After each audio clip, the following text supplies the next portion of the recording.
ಶ್ರೀ ಗ್ರಂಥ ಮಹಾತ್ಮೆ ಗಣೇಶಾಯ ನಮಃ. ಗುರು ಸಿದ್ಧಾರೂಢಾಯ ನಮಃ. 4 ವೇದ, 6 ಶಾಸ್ತ್ರ, 18 ಪುರಾಣ, 28 ದಿವ್ಯ ಆಗಮಗಳ ಸರ್ವಸಾರಭೂತವಾದ ಶ್ರೀ ಸಿದ್ಧ ಪುರುಷನ ಈ ಪವಿತ್ರ ಚರಿತ್ರೆಯನ್ನು ನಿತ್ಯವೂ ಶ್ರದ್ಧೆಯಿಂದ ಓದುವ, ಕೇಳುವ, ಪೂಜಿಸುವ ಸರ್ವಭಕ್ತರಿಗೆ ಧರ್ಮ, ಅರ್ಥ, ಕಾಮ, ಮೋಕ್ಷಗಳು ಸಿದ್ಧಿಸುವವು.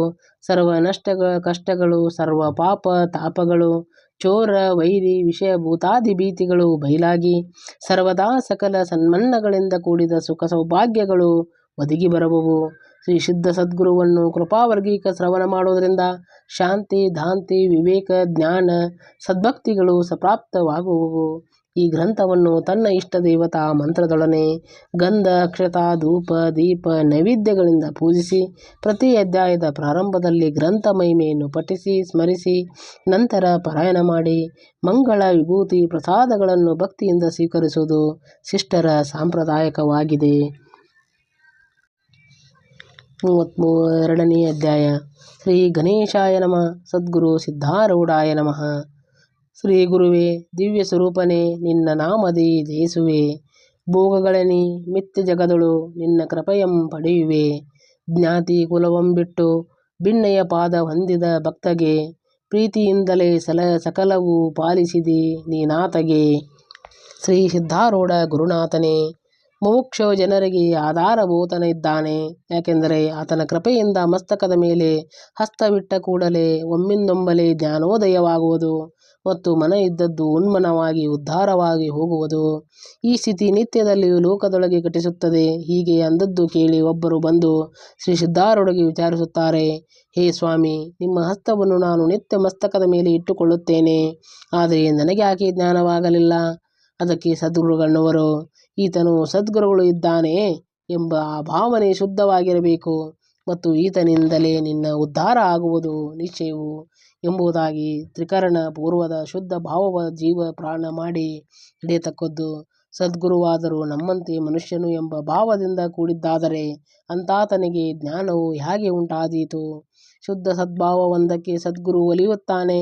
ಹಾಗಾದರೆ ಆ ಶುದ್ಧ ಭಾವವು ಏನು ಮಾಡದೆ ಬರುವುದು ಎಂದು ಕೇಳಿದರೆ ಉಪಾಯವನ್ನು ಹೇಳುತ್ತಾನೆ. ಶ್ರವಣ ಮಾಡಿರಿ. ಪ್ರೇಮದಿಂದ ಸದ್ಗುರುಗಳ ಸೇವಾ ಮಾಡಿದ್ದಾದರೆ ಅದರಿಂದ ಅದ್ವಯ ಭಕ್ತಿ ಉತ್ಪನ್ನವಾಗುವುದು.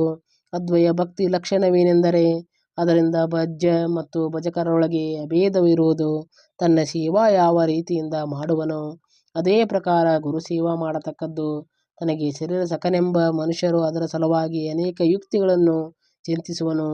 ಅದೇ ಪ್ರಕಾರ ಗುರುಗಳ ಸುಖೋದ್ದೇಶದಿಂದ ಚಿಂತಿಸಿದ್ದಾದರೆ ಭಾವವು ಶುದ್ಧವಾಗುವುದು.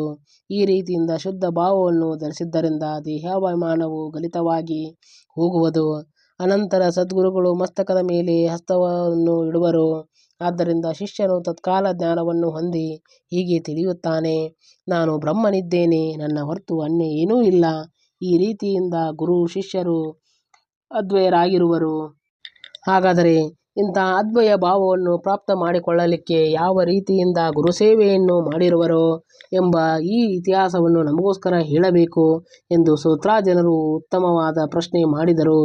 ಹೇ ಶ್ರೋತೃಜನರುಗಳಿರ, ಹೇಳುತ್ತೇನೆ ಕೇಳಿರಿ. ಪೂರ್ವದಲ್ಲಿ ಯಾವಾಗ ಸಿದ್ಧಾರೂಢರು ಹುಬ್ಬಳ್ಳಿಗೆ ಬಂದರೋ ಆ ಸಮಯದಲ್ಲಿ ಅವರು ಡುಬಗೇರಿಯಲ್ಲಿರುತ್ತಿದ್ದು ಕುರಿ ಕಾಯುತ್ತಿರುವ ಹುಡುಗರ ಜೊತೆಯಲ್ಲಿ ಆಡುತ್ತಾ ಇದ್ದರು. ಆ ಕಾಲದಲ್ಲಿ ಸಿದ್ಧರಿಗೆ ಜನರ ದರ್ಶನವೂ ಸೇರುತ್ತಿದ್ದಿಲ್ಲ.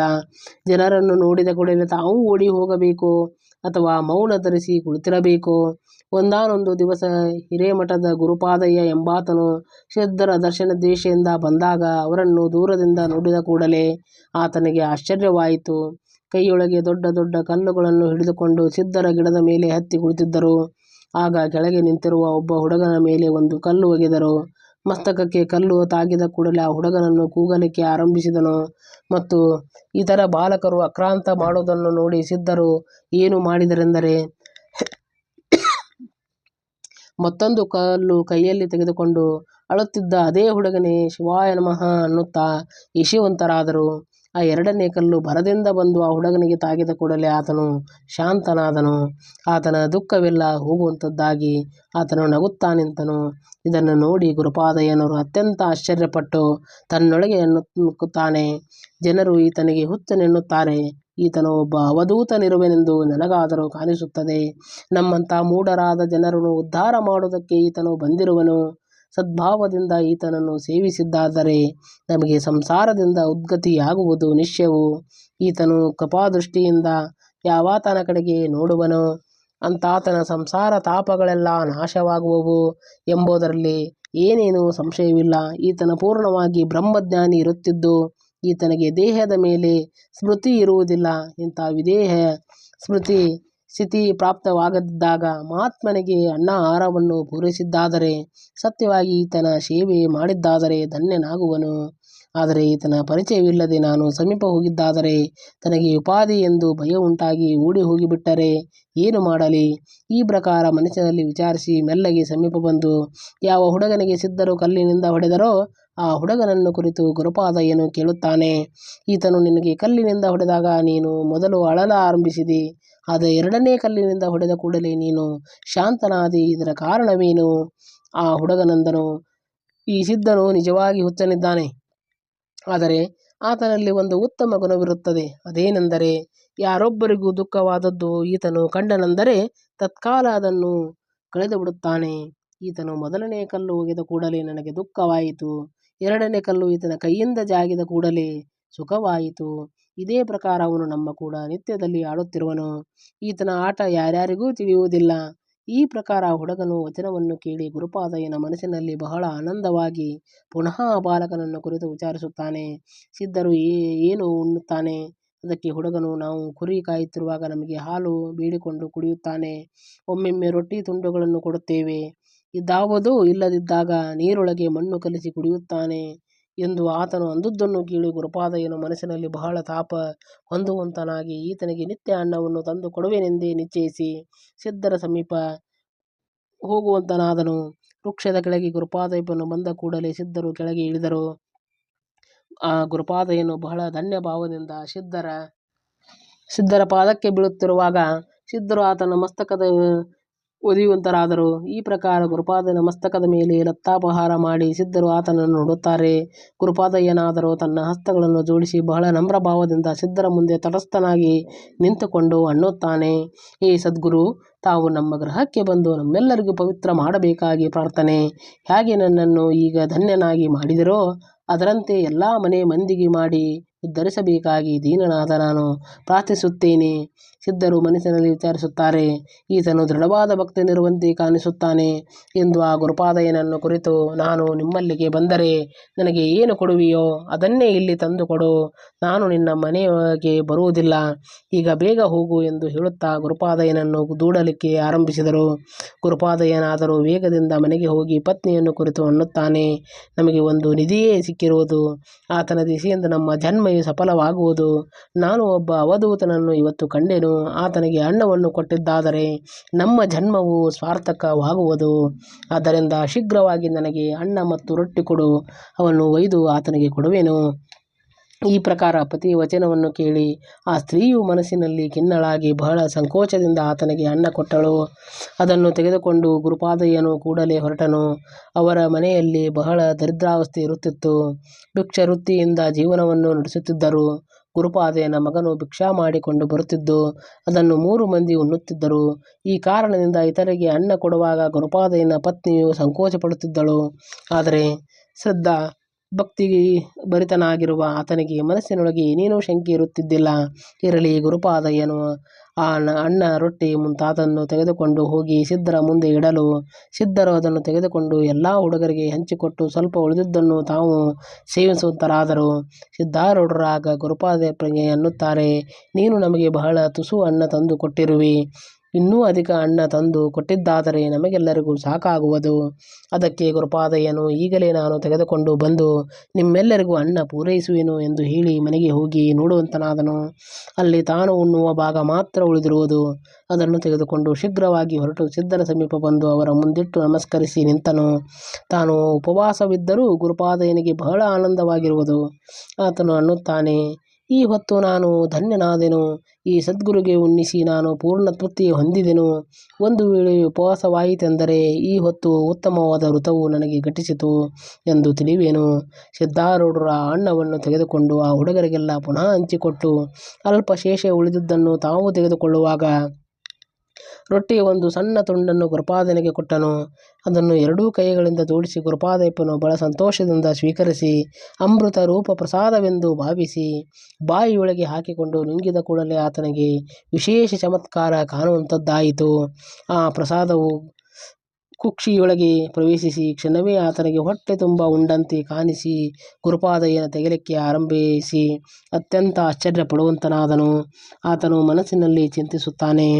ಸದ್ಗುರುನಾಥರು ಪ್ರತ್ಯಕ್ಷ ಈಶ್ವರನೆಂಬುದು ಪೂರ್ಣ ನಿಸ್ಸಂಶಯವಾಯಿತು.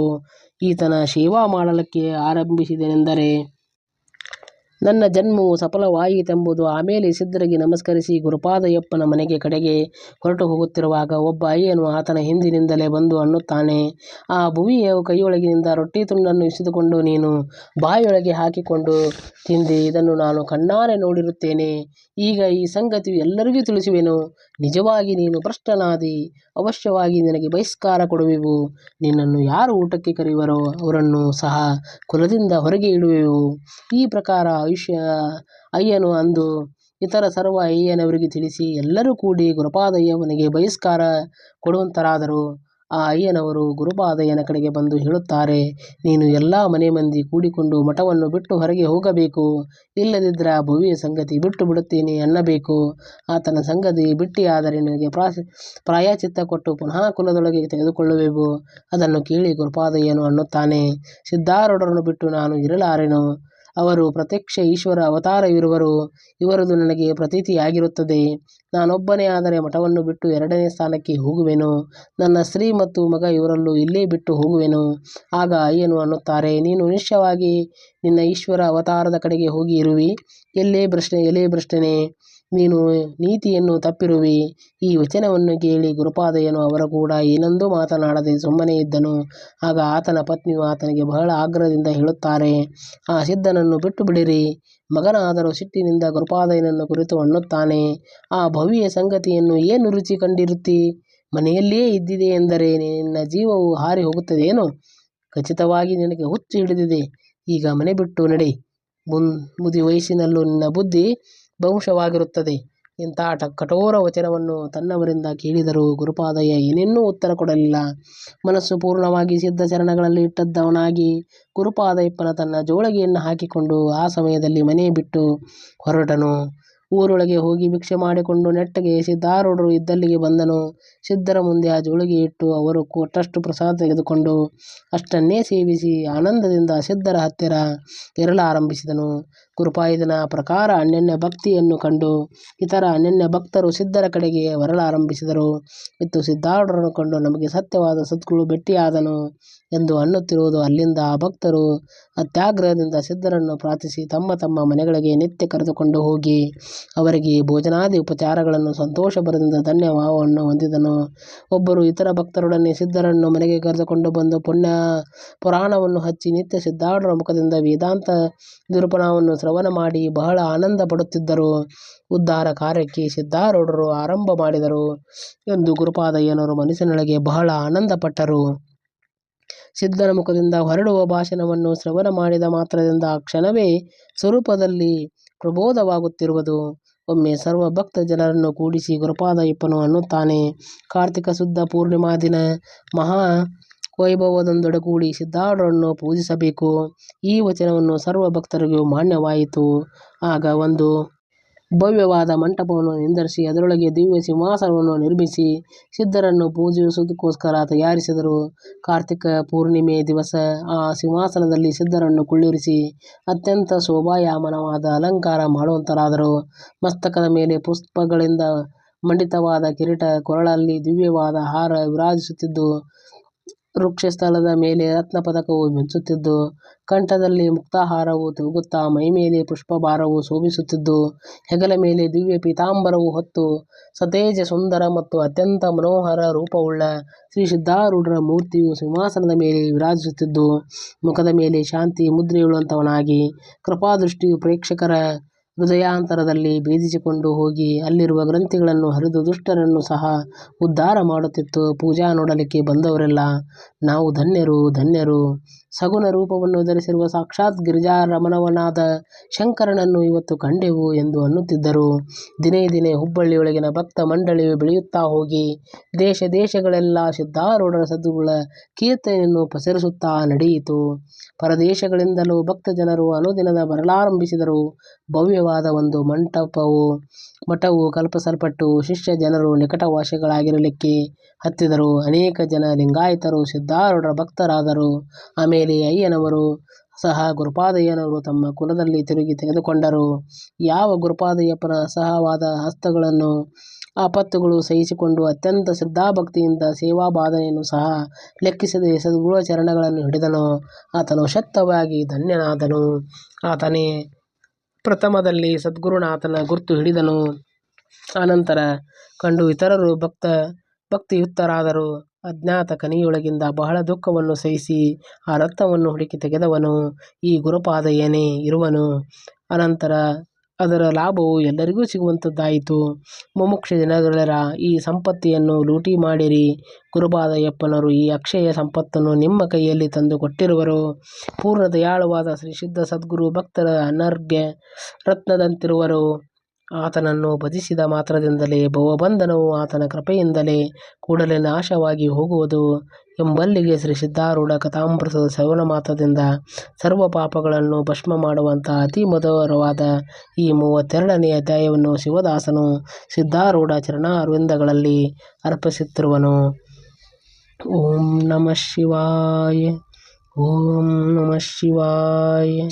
ಓಂ ನಮಃ ಶಿವಾಯ. ಓಂ ನಮಃ ಶಿವಾಯ. ಓಂ ನಮಃ ಶಿವಾಯ.